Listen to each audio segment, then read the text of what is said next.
₹1 के टिकट पर करीब 30 लाख लोगों ने हवाई सफर किया। इंडियन एविएशन इंडस्ट्री की बात चल रही हो और इस आदमी का नाम ना आए ऐसा तो हो ही नहीं सकता, जिसने इंडिया के लिए सस्ते हवाई सफर के सपने को हकीकत में बदल दिया।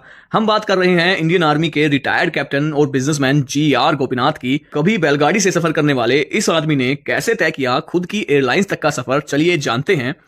कैप्टन गोपीनाथ का पूरा नाम गोरूर रामास्वामी अयंगर गोपीनाथ था।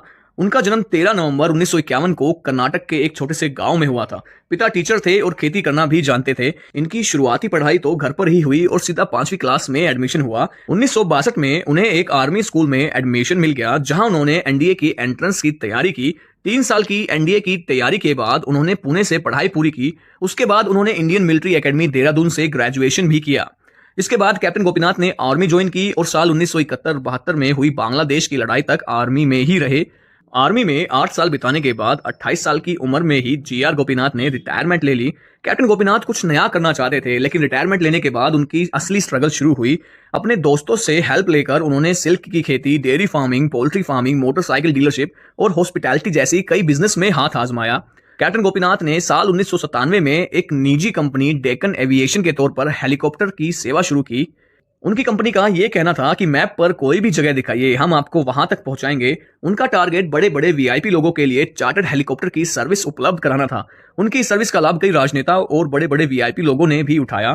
कैसे आया सस्ती एविएशन का आइडिया, बताते हैं। साल 2000 में कैप्टन गोपीनाथ अमेरिका में छुट्टियां मनाने गए थे। उसी दौरान उन्हें भारत में सस्ती एविएशन सेवा शुरू करने का ख्याल आया।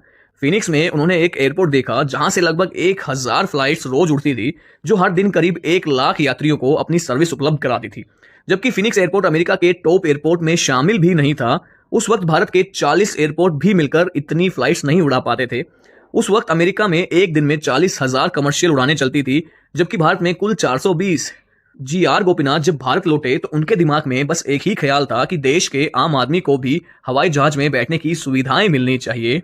अगस्त 2003 में गोपीनाथ ने 48 सीटों और 2 इंजन वाले जहाजों के साथ एयर डेक्कन की स्थापना की। साल 2007 में देश के 67 हवाई अड्डों से एक दिन में इस कंपनी की 380 फ्लाइट्स जा रही थी। कंपनी में अब टोटल 45 हवाई जहाज हो चुके थे। जब कंपनी शुरू हुई उस वक्त केवल 2000 लोग ही कंपनी की फ्लाइट से सफर कर रहे थे, लेकिन 2007 आते आते हर रोज 25,000 लोग सस्ती कीमत पर हवाई जहाज का सफर करने लगे। ₹1 के टिकट पर करीब 30 लाख लोगों ने हवाई सफर किया। इजी जेट और रॉयल एयर जैसे यूरोपियन बजट एयरलाइन से प्रेरित होकर उन्होंने एयर डेक्कन को शुरू किया। इसकी पहली उड़ान बेंगलुरु से हुबली तक 23 अगस्त 2003 को संचालित की गई। ये भारत की पहली लो कॉस्ट एयरलाइंस थी जो आम आदमी की एयरलाइंस के रूप में लोकप्रिय थी। कॉम्पिटिटर्स के मुकाबले एयर डेक्कन की हवाई टिकट लगभग आधी थी। सवाल यह है कि आखिर बाकी एयरलाइंस के मुकाबले एयर डेक्कन की टिकट्स की कीमतें आधी कैसे थी। एयर डेक्कन एक नो फ्रिल्स एयरलाइंस थी, यानी एक ऐसी विमान सेवा जिसमें यात्रियों को केवल जरूरी सुविधाएं ही दी जाएंगी, जिसकी वजह से टिकट्स काफी सस्ती होती थी। यात्रियों के लिए हवाई सफर सस्ता करने के लिए इन फ्लाइट्स में एंटरटेनमेंट, फ्लाइट्स के दौरान खाने और बिजनेस क्लास सीटिंग जैसी गैर जरूरी सुविधाओं पर खर्चा नहीं किया जाता था। साल 2005 में कैप्टन गोपीनाथ ने अनाउंसमेंट की कि वो ₹1 में लोगों के लिए हवाई यात्रा मुमकिन बनाएंगे। इसके लिए एयर डेक्कन ने डायनामिक प्राइसिंग शुरू की, जिसकी वजह से टिकट खरीदने वाले पहले यात्री सिर्फ ₹1 में यात्रा कर पाएंगे और जो लोग देर से टिकट खरीदते थे उन्हें टिकट की आधी कीमत देनी होती थी। लेकिन फिर भी दूसरी कंपनियों के मुकाबले टिकट काफी सस्ती होती थी। जैसे जैसे वक्त गुजरता गया एयर डेक्कन घाटे में जाती गई। अक्टूबर 2007 में एयर डेक्कन का नाम बदलकर सिंप्लीफ्लाई डेक्कन हो गया। अप्रैल 2008 में कैप्टन गोपीनाथ ने एयर डेक्कन को शराब कंपनी विजय माल्या की कंपनी किंगफिशर को बेच दिया। विजय माल्या किंगफिशर एयरलाइंस के मालिक भी थे। इस तरह सिंप्लीफाइड डेक्कन किंगफिशर एयरलाइंस में मर्ज हो गई। माल्या ने अगस्त 2008 में एयर डेक्कन का नाम बदलकर किंगफिशर रेड रख दिया। गोपीनाथ को भरोसा था कि भले ही वो एयर डेक्कन के साथ नहीं है, लेकिन उनका सपना हवाई उड़ान भरता रहेगा।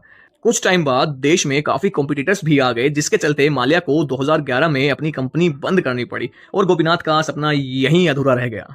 उसके बाद GR गोपीनाथ ने राजनीति में भी अपना हाथ आजमाया। आम आदमी पार्टी से टिकट लेकर इलेक्शन भी लड़ा, पर फिर वो वहां भी हार गए। ये थी GR गोपीनाथ की छोटी सी कहानी, जिसके ऊपर सरफिरा मूवी अक्षय कुमार लेकर आ रहे हैं। वीडियो अच्छी लगी हो तो लाइक, शेयर और कमेंट कर देना और जाते जाते हमारे चैनल वॉच टाइम को सब्सक्राइब जरूर कर देना। तब तक के लिए जय राम जी की।